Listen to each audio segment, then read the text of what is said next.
பணத்துலகு உயிரோடை Tamil ILC Tamil உயிரோடை தமிழில் அன்பர்களே அரசியல் களம் நிகழ்ச்சியில் பிரித்தானியாவிலிருந்து போரியல் ஆய்வாளர் அரஸ் அவர்கள் இணைகின்றார். வணக்கம் அரசு அவர்களே. வணக்கம். அனைத்து உயிரோடு தமிழ் உறவுகளுக்கு அன்பு வணக்கம். உங்களுக்கு வணக்கத்தை தெரிவித்துக் கொண்டு இன்றைய அரசியல் கள நிகழ்ச்சியில் நாங்கள் இலங்கை தீவில் சமீபத்தில் நடந்து முடிந்த உள்ளூராட்சி தேர்தல் தொடர்பாக பார்ப்போம். குறிப்பாக வடக்கு கிழக்கில் எவ்வாறான நிலைமை ஏற்பட்ட என்ற விடயங்களை பார்ப்போம். உள்ளூராட்சி தேர்தல் நடப்பதற்கு முன்னதாக நிறைய அளவில் பிரச்சார பணிகள் நடைபெற்றது. குறிப்பாக ஆளும் கட்சியாக இருக்கின்ற JVP வடக்கு கிழக்கில் ஆட்சியை கைப்பற்ற வேண்டும் என்று திட்டவட்டமாக நிறைய தங்களுடைய பிரச்சார பணிகளை நடத்தி கொண்டு வந்திருந்தார்கள். அது மட்டுமில்லாமல் உறுதியாக அமைச்சர்கள் சிலர் கூறியிருந்தார்கள், நாங்கள் திட்டவட்டமாக உள்ளூராட்சி சபைகளை கைப்பற்றுவோம் என்று கூறியிருந்தார்கள்.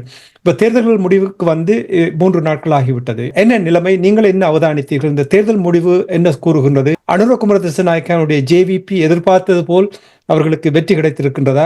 உண்மைதான். இந்த தேர்தல் முடிவு JVPக்கு ஒரு ஏமாற்றத்தை தான் கொடுத்திருக்கிறது. கொழும்பில் இருந்து வருகின்ற பத்திரிகைகளை பொறுத்தவரையில் அவர்கள் ஒன்றை கூறியிருக்கிறார்கள். இந்த முறை JVPக்கு மக்கள் 43.26% ஆதரவை வழங்கி இருக்கிறார்கள் என்று அவர்கள் கீழே ஒன்றை எழுதியிருக்கிறார்கள். அப்படி என்று சொன்னால் 56.7% மக்கள் JVPயை ஏற்றுக்கொள்ளவில்லை என்ற ஒரு கேள்வியையும் போட்டிருக்கிறார்கள். இப்ப நீங்கள் நிலாப்ரீன் என்ற ஒரு ஆய்வாளர் அடிக்கடி பேசுவார். நல்ல அதாவது தரமான ஆய்வுகளை கொண்டு வருபவர்களை நான் எப்போதும் மெச்சுவதுண்டு. அவர் கூறியிருக்கின்றார் ஒன்று, அதாவது இந்த 68 லட்சம் வாக்குகள், கிட்டத்தட்ட 68-69 லட்சம் வாக்குகளை பொது தேர்தலில் பெற்றவர்கள் இன்று 45 லட்சம் வாக்குகளை பெற்றிருக்கிறார்கள். கிட்டத்தட்ட 23 லட்சம் வாக்குகளை JVP இழந்திருக்கின்றது என்றும் கூறியிருக்கிறார். அப்ப வாக்களிப்பு விகிதத்தை பார்த்தீர்கள் என்று சொன்னால் பெரிய வேறுபாடு இருக்கவில்லை, அதாவது பொது தேர்தலுக்கும் இந்த தேர்தலுக்கும். ஆனால் தற்போதைய நிலையில் அதாவது JVP கிட்டத்தட்ட ஒரு 6-7 மாதங்களுக்குள் JVP ஒரு கடுமையான வீழ்ச்சியை, வாக்கு வங்கியில் கடுமையான வீழ்ச்சியை சந்தித்திருக்கிறது. அது இந்த JVPக்கு ஒரு எச்சரிக்கை மணியாகத்தான் இருக்கின்றது. இப்ப நீங்கள் தேர்தல் முடிவு என்று பார்த்தீர்கள் என்று சொன்னால், அடுத்ததாக தமிழ் கட்சிகளை பொறுத்தவரையில் அது ஒரு நல்ல ஒரு மாற்றம் உண்டு. அதாவது தமிழர் தரப்பிலும் இந்த JVP 2வது இடத்துக்கு வந்தாலும் அவர்கள் நினைத்தது போல 1வது இடத்தை கைப்பற்ற முடியவில்லை என்பதும் தமிழ் மக்களை பொறுத்தவரையில் அது ஒரு நல்லொரு முடிவாகத்தான் இருக்கின்றது. தமிழ் கட்சிகளுக்கு போட்டது அதை எல்லோரும் தமிழ் கட்சிகளுக்கு போட வேண்டும் என்றுதான் கூறியிருந்தார்கள். நாங்கள் கூட கதைக்கும் போது கூறியிருந்தோம், அதாவது JVP தொடர்பாக, அதாவது அங்குள்ள மக்களின் மனநிலையத்தில் கூட கூறியிருந்தோம், அந்த விலைவாசிகளின் ஏற்றங்கள் ஒன்றும் குறையவில்லை, அந்த மக்கள் ஒரு ஏமாற்றப்பட்டவர்களாக இருக்கிறார்கள் என்று. அது இதில் கடினமாக தெரிகின்றது. ஏனென்றால் நாடாளுமன்ற தேர்தலில் கிட்டத்தட்ட 80,000 வாக்குகளை எடுத்தவர்கள் இப்போது அதை விட குறைவாகத்தான் எடுத்திருக்கிறார்கள் இந்த தடவைகளில் வடக்கில். அப்ப அதுவும் ஒரு பிரச்சனை. அடுத்ததாக இப்ப தற்போது JVP கிட்டத்தட்ட 265 சபைகளை கைப்பற்றி இருந்தாலும் 2018ஆம் ஆண்டு இடம்பெற்ற தேர்தலில் மஹிந்த ராஜபக்ஷவின் மொட்டுவ கட்சியும் 225 இடங்களைத்தான் கைப்பற்றி இருந்தது. அப்ப அந்த இடங்களை இன்று கைப்பற்றினாலும் நாளை இல்லாமல் போவதற்குரிய சாத்தியங்களும் இருக்கின்றது. இது அவர்களுக்கு ஒரு எச்சரிக்கை மணி. இனி அவர்கள் செய்ய போகின்ற ஆட்சி அதிகாரம், இனி எடுத்து வைக்க போகின்ற ஒவ்வொரு காலடியும் அவர்கள் மக்களை ஏமாற்றுவதாக இருக்க முடியாது. அப்ப ஒரு குறுகிய காலத்திலேயே 20 லட்சம் வாக்குகளை JVP இழந்தது என்பது மக்கள் நம்பிக்கை இழந்து விட்டார்கள், அல்லது அவர்களின் நாடகங்களை அவர்கள் மக்கள் உணர தலைப்பட்டு விட்டார்கள் என்றுதான் கூறலாம். வழங்கிய வாக்குறுதிகளை JVP மதிக்குமா? அதுதான் பிரச்சனை. வழங்கிய வாக்குறுதிகளை அவர்கள் இன்று வரை நிறைவேற்றவும் இல்லை. அவர்கள் அதாவது நிறைவேற்றவும் இல்லை. இப்ப இந்த வீழ்ச்சி வந்து அவர்கள் இனிவரும் காலங்களில் அதை நிறைவேற்ற வேண்டிய ஒரு கட்டாயத்துக்கு அவர்கள் தள்ளப்படுவார்கள். தமிழர் தரப்பை பொறுத்தவரையிலும் இப்போது ஜேவிபி 2வது இடத்தில் வந்தாலும் உண்மையில் தமிழர்கள் சிங்கள கட்சிக்கு வாக்களித்தவர்கள் உண்மையில் வைக்கப்பட வேண்டியவர்கள். நாங்கள் 1995ஆம் ஆண்டு ஒரு மிகப்பெரிய ஒரு இடம்பெயர்ந்திருந்தது யாழ்ப்பாண மாவட்டத்தில் சந்திரிகாவின் இராணுவ நடவடிக்கையை தொடர்ந்து. அப்போது அந்த கைதடி பாலத்தை தாண்டி எல்லோரும் வடமராட்சிக்கும் தென்மராட்சிக்கும் சென்றிருந்தோம். அப்போது புதுரத்னதுரை என்ற ஒரு கவிதை அவர் பேசிய போது கூறியது ஒன்றுதான், அந்த பாலத்தை கடந்த ஒவ்வொரு கால்களும் அந்த போராட்டத்துக்கு ஏதோ ஒரு வகையில் பங்களித்ததாகத்தான் கொள்ளப்படும் என்று சொல்லி. என்னென்று சொன்னால் அந்த போராட்டத்தின் வலிகளை அந்த மக்களும் சேர்ந்து அனுபவித்திருந்தார்கள். ஆனால் இன்று சிங்கள கட்சிகளுக்கு வாக்களித்து போட்டு நாளை நீங்கள் வந்து தமிழ் தேசியம் பேச முடியாது. அதுதான் ஒரு பிரச்சனை. இதற்கான முடிவு எப்ப எடுக்கப்பட்டது என்று சொன்னால் பொது வேட்பாளரை நிறுத்தும் போதே எடுக்கப்பட்டது. இனிமேல் சிங்கள கட்சிகளுக்கு வாக்களிப்பது இல்லை என்று சொல்லி. ஆனா என்றாலும் மக்கள் ஏதோ ஒரு வகையில் தமிழ் கட்சிகளுக்கு அதிக வாக்குகளை போட்டிருப்பதால் அதுக்கும் சிங்கள தேசத்தில் ஜேவிபி பிரச்சாரத்துக்கு ஒரு பின்னடைவாகத்தான் இருக்கின்றது. இப்ப நீங்கள் பார்த்தீங்கன்னு சொன்னால் சபைகளில் கைப்பற்றியவர்களில் ஜேவிபி 265 சபைகள், தமிழரசு கட்சி 35 சபைகள், அதற்கு பின்னர் தான் எஸ்ஜேபி நிற்கிறது 14 சபைகள். அப்ப 2வது பெரிய கட்சியாக தமிழரசு கட்சி தான் இருக்கின்றது ஜேவிபி இந்த சபைகள் இந்த எண்ணிக்கையில் பார்த்தீர்கள் என்று சொன்னார். அப்ப அந்த வகையில் இப்ப ஜேவிபி வடக்கு கிழக்கையும் கைப்பற்றி இருக்குமாக என்றால் முழுமையாக அவர்கள் அதை பயன்படுத்தி இருப்பார்கள். இப்ப அதுக்கும் அவர்களுக்கு ஒரு பின்னடைவு என்னும் போது நீங்கள் கேட்டது போல அவர்கள் இனி வாக்குறுதிகளை நிறைவேற்ற வேண்டிய ஒரு கடமையில் இருக்கிறார்கள். இல்லை என்றால் துரத்தப்படுவார்கள். அதான் வாக்குறுதிகளை நிறைவேற்றினால் மக்கள் இன்னும் ஒரு தடவை ஒரு சந்தர்ப்பத்தை கொடுத்து பார்ப்பார்கள். ஆனால் பொய்யான வாக்குறுதிகளை வழங்கும் பொழுது மக்கள் உடனடியாக அடையாளம் கண்டுவிடுவார்கள். சரி, இப்ப நீங்கள் ஜேவிபியினுடைய பின்னடைவு தொடர்பாக கூறுவதை நான் ஏற்றுக்கொள்கிறேன். தமிழர் தரப்பை பொறுத்த மட்டில் எவ்வாறான நிலைமையை நீங்கள் பார்க்கிறீர்கள்? இந்த தமிழ் அரசியல் பரப்பில் இந்த உள்ளூராட்சி தேர்தலின் பொழுது சின்ன சின்ன மாற்றங்கள் வந்ததை பலர் அவதானித்திருக்கிறார்கள். கூட்டு சேர்த்து செயல்பட வேண்டும் என்று நாங்கள் இங்கே 5-6 ஆண்டுகளாக ஓலம் இட்டுக் கொண்டிருக்கின்ற இந்த விடயங்களை மெதுமெதுவாக பலர் உணர்ந்து அந்த கூட்டு முயற்சி தான் பலனளிக்கும் என்றதை உணரத் தொடங்கி இருக்கிறார்கள். இந்த உள்ளூராட்சி சபை தேர்தல் ஏதாவது சமிக்கையை வெளிப்படுத்துகிறதா? இவர்கள் அவ்வாறான ஒரு பாதையில் பயணிக்க வேண்டும் என்று நிர்பந்திக்கப்பட்டிருக்கிறார்கள் என்று நீங்கள் நம்புகிறீர்களா? உண்மைதான். இப்போது தமிழ் தேசிய மக்கள் முன்னணியும் ஒரு கணிசமான வாக்குகளை பெற்றிருக்கின்றது. அது யாழ் மாவட்டத்தில் 3வது இடத்தில் நின்றாலும் 4வது இடம் என்றுதான் கூறலாம், நின்றாலும் கணிசமான வாக்குகளை பெற்றிருக்கின்றது. தமிழரசு கட்சியும் கணிசமான வாக்குகளை பெற்றிருக்கின்றன. எல்லா கட்சிகளும் ஓரளவு தற்போதைய உங்களுக்கு தெரியும், தற்போதைய தமிழ் அரசியல் கட்சிகளின் போக்குகளில் ஒரு மாற்றம் ஏற்பட்டிருந்தது இந்த பொது தேர்தலுக்கு பிற்பாடு. அவர்கள் இப்ப கஜேந்திரகுமார் பொன்னம்பலம் கூட பல தமிழரசு கட்சியுடன் கூட இணைந்து செயற்படுவதற்கு தாங்கள் தயாராக இருக்கிறோம் என்று கூறியிருந்தார்கள். இப்போ ஏதோ ஒரு வகையில் மக்களுடன் இணைந்து செயற்பட வேண்டும் என்பதை அவர்கள் சிந்திக்கிறார்கள். அதற்குரிய இறுதி சந்தர்ப்பமாக மக்கள் மீண்டும் ஒரு தடவை அவர்களுக்கு கொடுத்திருக்கிறார்கள், வாக்கை அளித்திருக்கிறார்கள். இப்ப சங்கு சின்னத்தில் போட்டியிட்டவர்களுக்கு கூட யாழ் மாவட்டத்தில் அவர்கள் கிட்டத்தட்ட 80,000 வாக்குகள் நான் நினைக்கிறேன், அவ்வளவு வாக்குகளை எடுத்திருக்கிறார்கள். என்னும் போது மக்கள் இன்னொரு சந்தர்ப்பத்தை இவர்களுக்கு கொடுத்திருக்கிறார்கள். இதையும் வடிவாக பயன்படுத்தி மக்களுடன் மக்களாக மக்களின் பணிகளை செய்வார்களாக இருந்தால் அடுத்த தடவை நாங்கள் இந்த சிங்கள கட்சிகளை முற்றுமுழுதாக துடைத்தளிக்க முடியும். அதாவது தனி பெரும்பான்மையாக தமிழ் வடக்கும் கிழக்கும் ஒரு அரசியல் பெரும்பான்மையை உறுதி செய்யுமாக இருந்தால் நாங்கள் பலமாக வெளிநாடுகளுடன் பேச முடியும். தற்போது இந்து சமுத்திர பிராந்தியத்தில் ஏற்பட்டிருக்கின்ற இந்த சீனா பாகிஸ்தான் போரில் ஏற்பட்டிருக்கின்ற அரசியல் மாற்றங்களையும் அல்லது படைவலு சமநிலை மாற்றங்களையும் கூட நாங்கள் எங்களுக்குள் சாதகமாக உள்வாங்கிக் கொள்ளக்கூடியதான ஒரு அரசியல் பின்புலத்தை ஏற்படுத்த முடியும். ஆனால் தற்போதும் அதற்கான கால இடம் உண்டு.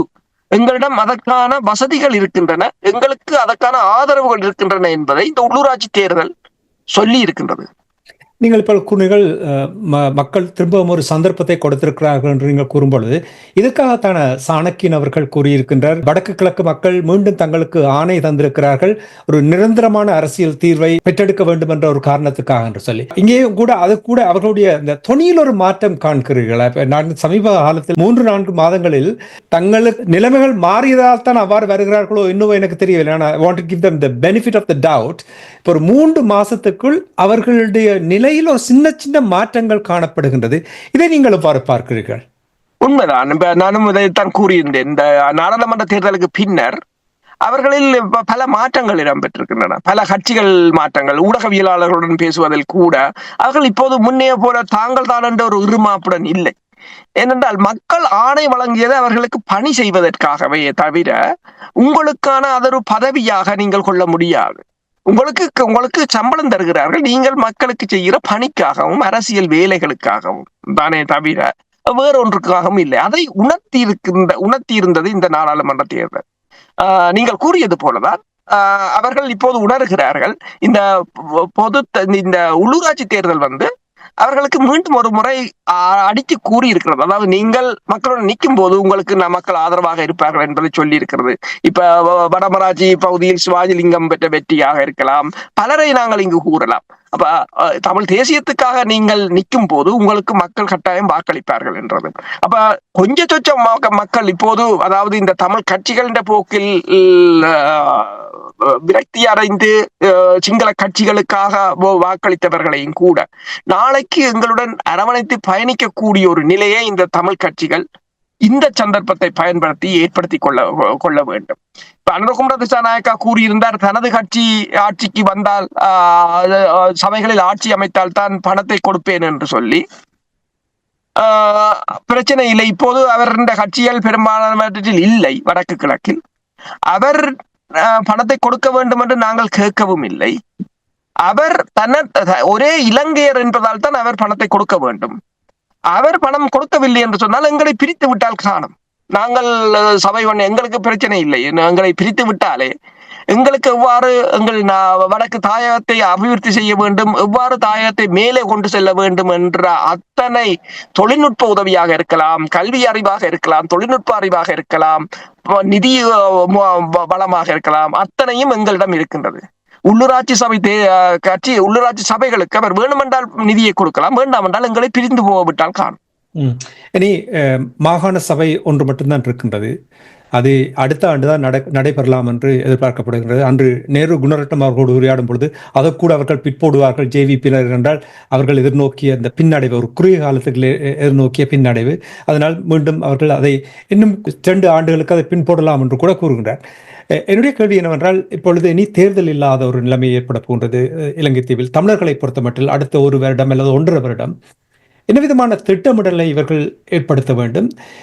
அரசியல் தீர்வு தொடர்பாக நாங்கள் அடிக்கடி அனுரகுமார திசாநாயக்கா தெரிவு செய்யப்பட்ட உடனடியாக நாங்கள் பேசினோம். இலங்கை தீவில் நிச்சயமாக தமிழர்களுக்கு ஒரு அரசியல் தீர்வு தேவை. சுவிட்சர்லாண்டில் இருக்கின்ற போல அவ்வாறான ஒரு தீர்வு என்றால் அந்த இலங்கை தீவை முழுமையாக சுவீட்சம் அடையக்கூடிய நிலைமையை தமிழர்களும் அந்த நாட்டை கட்டி எழுப்புவதற்கு வழங்குவார்கள். ஆனால் அரசியல் தீர்வு வரும் வரைக்கும் தமிழர்களுக்கு என்ற அந்த அரசியல் ஏற்கக்கூடிய அரசியல் தீர்வு வரை வரைக்கும் தமிழர்கள் பங்காளிகளாக மாறமாட்டார்கள் அந்த தீவுக்கு. என்னுடைய கேள்வி என்னவென்றால், இப்பொழுது தமிழ் அரசியல் பரப்பிலும் கூட சில மாற்றங்கள் வந்திருப்பதும் அனுரகுமார திசாநாயக்காவுக்கும் ஏற்பட்டிருக்கிற இந்த பின்னடைவுகள் அரசியல் தீர்வை ஏற்படுத்துவதற்கான சூழலை ஏற்படுத்தி இருக்கின்ற என்று நீங்கள் நம்புகிறீர்களா, அல்லது தொடர்ந்து மேமாற்றுவதற்கான ஒரு நிலைமைதானா? இல்ல, உண்மையில் தற்போதைய நிலைமை ஒரு அரசியல் தீர்வை ஏற்படுத்தக்கூடிய ஒரு நிலைமையைத்தான் தோற்றுவித்திருக்கின்றது. அதை சிங்கள கட்சிகள் உணர வேண்டும். அதே சமயம் தமிழ் கட்சிகளும் அதனை உணர வேண்டும். தமிழ் கட்சிகள் தமிழ் மக்களை ஏமாற்றுவதை முதலில் நிறுத்த வேண்டும். நாங்கள் என்ன செய்கிறோம், என்ன செய்யலாம் என்றதை அவர்கள் முதலில் செய்ய வேண்டும். அடுத்ததாக இந்த சந்தர்ப்பத்தை பயன்படுத்தி நீங்கள் கூறியது போல இப்ப மாகாண சபை தேர்தலுக்கு நாங்கள் எங்களை வடிவாக தயார்படுத்த வேண்டும். அதற்கு முன்னர் மக்களுடன் இணைந்து பயணிக்க வேண்டும். இப்ப இஸ்ரேல்காரன் ஒன்று கூறியது ஒன்றுதான், நீங்கள் ஒரு நாட்டுடன் நல்லுறவை பேண வேண்டும் என்று சொன்னால் முதல் அந்த நாட்டுடன் ஒரு பொருளாதார ரீதியாக, கலாச்சார ரீதியாக, கல்வி ரீதியாக ஒரு இணைப்பை ஏற்படுத்துங்கள். அவர்களுக்கும் உங்களுக்கும் இடையில் ஒரு உறவை ஏற்படுத்துங்கள், அதன் பின்னர் அது ஒரு அரசியலாக மலரும் என்று சொல்லி.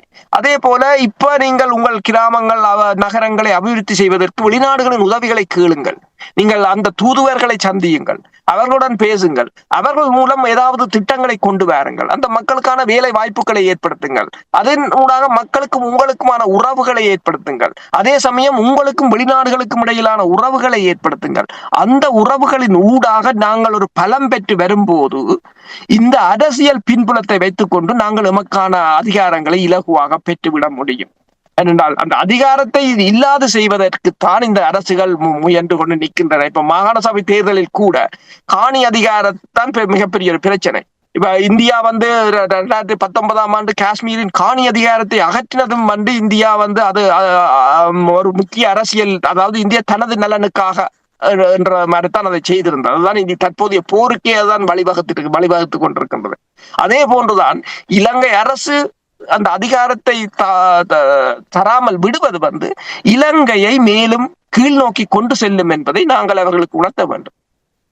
நல்லொரு சந்தர்ப்பமாக நான் பார்க்கிறேன். உலகத்தில் நிறைய மாற்றங்கள் வருகின்ற பொழுது அந்த நாட்டில் இலங்கை தீவில் தமிழர்கள் சரியாக செயல்படுவார்களாக இருந்தால், சரியாக இந்த நிலைமைகளை பயன்படுத்துவார்களாக இருந்தால், நான் நினைக்கிறேன் சரியான பாதையை கண்டுபிடிக்கக்கூடிய ஒரு நிலைமையை இவர்களால் ஏற்படுத்த முடியும். அப்படி ஏற்படுத்தினார்கள் என்றால் அவர்கள் வரலாற்றில் சாதனை படைத்தவர்களாகத்தான் பார்க்கப்படுவார்கள். இல்லை என்றால் உங்களையும் எவ்வாறு ஏனையவர்கள் சமீபத்தில் இறந்தவர்களை எவ்வாறு பார்க்கிறார்களோ அவ்வாறு தான் பார்ப்பார்கள் என்று இந்த நேரத்தில் கூறிக்கொண்டு, அரசவர்களை இன்னொரு விடயம், உமா குமரன் பிரித்தானியாவில் இருக்கின்ற ஒரே ஒரு தமிழ் நாடாளுமன்ற உறுப்பினர் மேற்கத்திய நாடுகள் எடுக்கின்ற இந்த போக்கு தொடர்பாக ஒரு கருத்தை கூறியிருக்கின்றார். காசா தொடர்பாக இவர்கள் எடுக்கின்ற நிலைப்பாடுகள் தொடர்பாக, இனி இஸ்ரேல் இவர்களுடைய நடத்தைகள் தொடர்பாக அவர் கருத்துக்களை முன்வைத்திருக்கின்றார். இதை நீங்கள் என்ன விடயங்கள் இதிலிருந்து அவதானித்தீர்கள்? எங்களுடைய உறவுகளுக்கு கூறுங்கள். உண்மையில் காசாவில இடம்பெறுகின்ற துயரமான சம்பவங்கள், காசா மக்கள் அந்த குழந்தைகள் அங்கு பாதிக்கப்படுவது, அதற்கான உணவுகளை தடை செய்வது, இஸ்ரேல் தடைகள், அது தொடர்பாக பிரித்தானிய அரசு தனது முடிவை தெளிவாக சொல்ல வேண்டும், ஒரு தெளிவான நிலையில் நிற்க வேண்டும் என்பதை அவர் தெரிவித்திருக்கிறார். உண்மையில் பாதிக்கப்பட்ட இனமாக நாங்கள் ஒரு பாதிக்கப்பட்ட இனத்துக்கு குரல் கொடுக்க வேண்டும். நிச்சயமாக அதுதான் உண்மையில் ஒரு மனிதநேயம். அதை அவர் செய்தது உண்மையில் சிறப்பானது ஒன்றும் அது பாராட்டத்தக்கதும் ஒன்று. அதை செய்தது மிகவும் பாராட்டத்தக்கது. மற்றது அதை அவ்வாறு நாங்கள் பல இனங்களோட கைகோர்க்கும் போதுதான் மேற்கத்திய நாடுகள் எங்களை நோக்கி பார்க்கும். ஏனென்றால் எங்களை தங்களுக்கு ஈர்க்க வேண்டும் என்ற ஒரு தேவையும் அவர்களுக்கு வரும். அப்ப அந்த காணொலியை நான் பார்த்திருந்தேன். நாடாளுமன்றத்தில் அவர் உரையாற்றி இருந்தார். அந்த உரை மிகவும் ஒரு முக்கியமானது. என்னென்று சொன்னால், இப்ப எங்களில் கூட பலர் இந்த காசா பிரச்சனை தொடர்பாகவோ முஸ்லிம் மக்களின் பிரச்சனை தொடர்பாகவோ நாங்கள் ஒரு எதிர்நிலைப்பாட்டை கொண்டவர்கள் கூட பலர் இருக்கிறார்கள். அது மனவரத்தக்க விடயம் ஒன்று. நாங்கள் பயங்கரவாதத்துக்கு ஆதரவு என்று கூறவில்லை, ஆனால் பாதிக்கப்பட்ட மக்களுக்காக நிற்க வேண்டும். நிச்சயமாக நாங்கள் தவறக்கூடாது என்பது மிக மிக முக்கியமானது. அப்ப அவ்வாறான ஒரு நிலையைத்தான் அவ்வாறான ஒரு நிலை, இது தொடர்பாக நாங்கள் முன்னரும் பல தடவைகள் பேசி இருக்கோம். ஆனால் எங்களால், அதாவது பிரித்தானியாவில் ஈழத்தமிழ் மக்களை பிரதிநிதித்துவப்படுத்துகிற ஒரு நாடாளுமன்ற உறுப்பினர் அவ்வாறு பேசி இருப்பது மிகவும் முக்கியமானது. என்னென்னு சொன்னால், நீங்கள் பார்க்கலாம், எங்களில் சிலர் யோசிக்கிறார்கள் என்னென்று சொன்னால், நாங்கள் அப்படி ஆதரவாக கதைத்து விட்டால் எங்களை ஏதோ வழக்கு போட்டு விடுவார்கள் அல்லது சுட்டு விடுவார்களோ என்று. ஆனால் நீங்கள் பார்க்கலாம், அமெரிக்காவின் காங்கிரஸ் சபையில கூட பல நாடாளுமன்ற உறுப்பினர்களோ நியாயத்தை கதைத்திருக்கிறார்கள். பலர் இருக்கிறார்கள். இங்கேயும் கூட உங்களுக்கு தெரியும், ஜெரமி கோபைனை கூட எடுக்கலாம். பல நாடாளுமன்ற உறுப்பினர்கள் எங்களுக்கு ஆதரவாக, பலஸ்தீன மக்களுக்கு ஆதரவாகவும் பேசியிருக்கிறார்கள். எவ்வளவு மக்கள் பேசியிருக்கிறார்கள். அப்ப அந்த துணிச்சல் மேற்பாராட்டத்தக்கது. சமீபத்தில் 3 வாரங்களுக்கு முன்னதாக ஒரு நிகழ்வு ஒன்றில் பங்கெடுத்த பொழுது அங்கே நாடாளுமன்ற உறுப்பினர் உமா குமரன் அவர்கள் வந்திருந்தார். அப்பொழுது அவரோடு பேசுவதற்கு எனக்கு சந்தர்ப்பம் கிடைக்கிறது. நிகழ்வில் அவர் உரையாற்றும் பொழுது அவர் கூறியிருந்தார் என்னவென்று சொன்னால், 12இல் 1 மருத்துவர் தமிழராக இருக்கிறார்கள் பிரித்தானியாவில். பொருளாதாரத்துக்கு கிட்டத்தட்ட ஒவ்வொரு ஆண்டும் $1 பில்லியன் பெறுமதியான பொருளாதார பங்களிப்பை செய்கின்றார்கள் என்ற விடயத்தை சமீபத்தில் வந்த தரவுகளை அவர் அந்த நிகழ்வில் சுட்டி காட்டியிருந்ததையும் நான் இந்த நேரத்தில் கூறுவது பொருத்தமாக இருக்கும். சரி, நாங்கள் நிகழ்ச்சி என்று கொண்டு வர வேண்டும். அரசர்களே, இந்த உள்ளூராட்சி சபை தேர்தல் தொடர்பாக நாங்கள் முடிவுக்கு கொண்டு வருவதற்கு முன்னதாக அடுத்த கட்டமாக என்ன நடக்கும் என்று நீங்கள் எதிர்பார்க்கிறீர்கள்? இலங்கை தீவில் அனுரகுமார திசாநாயக்கானுடைய இந்த ஒரு சிறிய பின்னடைவுக்கு பின்னர் தமிழர் தாயகத்தில் ஏற்பட்டிருக்கின்ற நிலை மாற்றம், அதாவது பலர் எதிர்பார்த்தார்கள் சில வேளைகளில் தமிழர்கள் முழுமையாக ஜேவிபிக்கு வாக்களித்து தங்களுடைய திறமையை முற்றுமுழுதாக இழந்து விடுவார்கள் என்று கூறியதும், இப்பொழுது சாணக்கியன் கூறிய விடயங்கள், இனி கஜேந்திரகுமார் பொன்னம்பலம் அவர்கள் கூறிய விடயங்கள், இவை எல்லாவற்றையும் பார்க்கும் பொழுது மாற்றம் வருவதற்கான சமிக்கைகளை நீங்கள் பார்க்கிறீர்களா? உண்மையில் ஒன்று தமிழ் மக்கள் ஒன்றுபட வேண்டும். நாங்கள் எங்கள் தேசிய பிரச்சனையில் நாங்கள் ஒன்றாக நிற்க வேண்டும். தற்போது ஏற்பட்ட தமிழ் மக்களிடம் அந்த தேச வேடவா இருக்கிறது என்பதை இந்த தேர்தலும் உறுதிப்படுத்தி இருக்கின்றது. அதை மேலும் வளர்க்க வேண்டும், மக்களுடன் சேர்ந்து பயணிக்க வேண்டும்.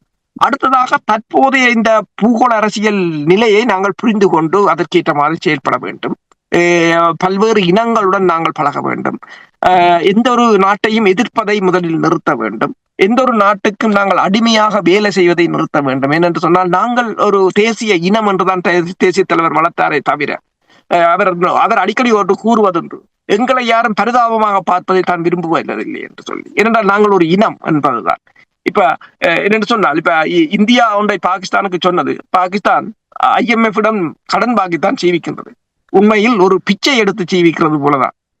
ஆனால் அந்த பிச்சை எடுக்கிற நாடே இந்தியாவின் மிக நவீன தொழில்நுட்பம் உள்ள விமானத்தை சுட்டு வீழ்த்தியது என்று சொன்னால் அது யாருக்கு அவமானம் என்றதான் மிக்க. அப்ப திறமை எங்கிருக்கும் போது முதலில் நாங்கள் அதனை மதிக்க கற்றுக்கொள்ள வேண்டும். அப்ப எல்லா நாடுகளையும் நாங்கள் குறைத்து மதிப்பிட முடியாது. அப்ப அவ்வாறு முதலில் என்ன செய்ய வேண்டும் என்று சொன்னால், அதே போன்று எங்கள் உறவுகளை பலப்படுத்த வேண்டும் வெவ்வேறு நாடுகளுடன். இப்ப இலங்கைக்கு ஒரு நெருக்கடி வந்திருக்கின்றது. இலங்கையின் முன்னணி பத்திரிகை ஒன்றை போட்டிருக்கிறது என்று சொன்னால், இலங்கை இந்தியா பாகிஸ்தான் போர் விரிவடையுமாக இருந்தால் அது இலங்கைக்கு கடும் பாதிப்பை ஏற்படுத்தும்.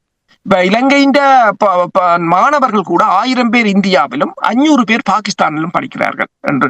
அடுத்ததாக இலங்கை அரசு தலைவர் இந்த காஷ்மீரில் இடம்பெற்ற தாக்குதல் தொடர்பாக கண்டனத்தை தெரிவித்தது மட்டுமல்லாது அது தொடர்பில் இந்தியாவுடன் தோளோடு தோள் நிற்பதாக கூறியிருக்கிறார்.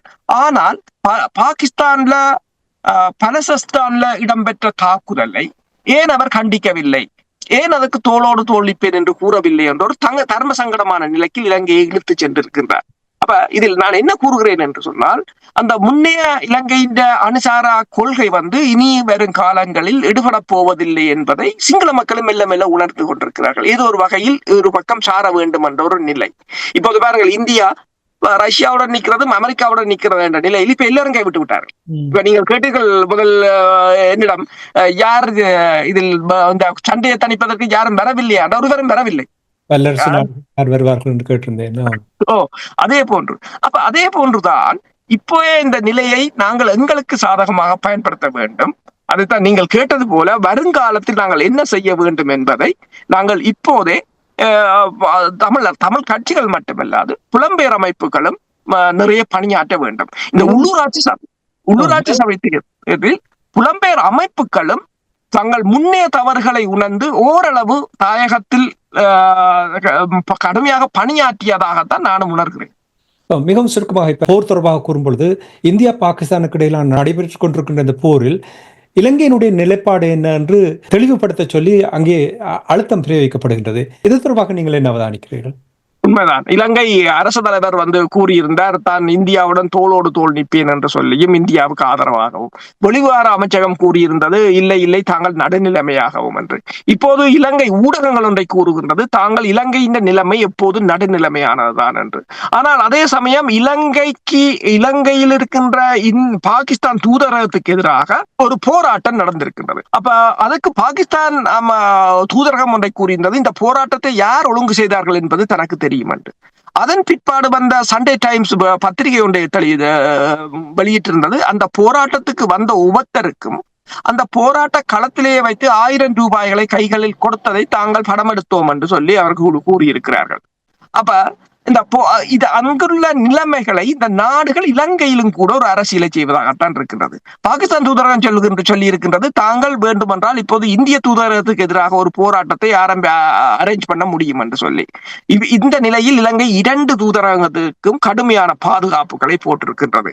அப்ப அப்ப இலங்கையின் நிலைமையிலும் ஒரு தர்ம சங்கடமான நிலையில் தான் தற்போதைய அரசு தலைவர் இருக்கின்றார்.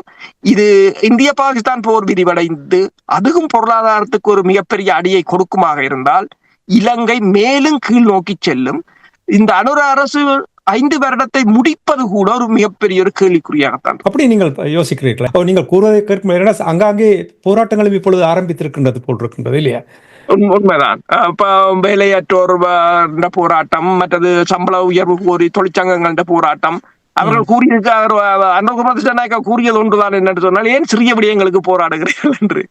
அவர் முன்னர் ஆட்சியில் இருக்கும் போது அந்த சிறிய விடயங்களுக்காகத்தான் அதனை பெருசாக மாற்றி அரசியலாக்கினவர்களும் அவர்கள் தான். இல்ல, அது அவருக்கு சிறிய விடயங்களாக இருக்கலாம், ஆனா போராடுபவர்களுக்கு அது பெரிய விடயமாக இருக்கலாம். உண்மைதான்.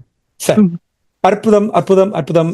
அரசர்களே, இன்றைய அரசியல் நிகழ்ச்சியில் இணைந்து இந்தியா பாகிஸ்தான் போர் தொடர்பாகவும் இனி இலங்கை தீவில் நடந்து முடிந்த உள்ளூராட்சி தேர்தல் தொடர்பான விடயங்களை உயிரோடு தமிழ் உறவுகளோடு பகிர்ந்து கொண்டமைக்காக உயிரோடு தமிழ் அன்பர்கள் சார்பாக நன்றி கூறிக்கொண்டு மீண்டும் இன்னும் ஒரு நிகழ்ச்சியில் இணைந்திருப்போம். அதுவரைக்கும் நன்றி, வணக்கம். நன்றி, வணக்கம். எமது பார்வையாளர்களுக்கு வணக்கம்.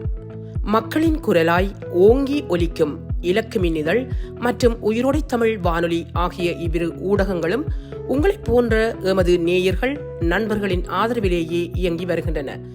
மிக குறைந்த பலங்களுடன் பல இடர்கள் மற்றும் தடைகளை தாண்டி பயணிக்கும் எமது ஊடகங்களின் பணிகள் மேலும் வளர உங்களால் முடிந்த நிதி உதவியை வழங்கி இன்னும் காத்திரமான செயற்பாடுகளை முன்னெடுக்க உதவுமாறு மிகவும் பணிவன்புடன் வேண்டி நிற்கின்றோம்.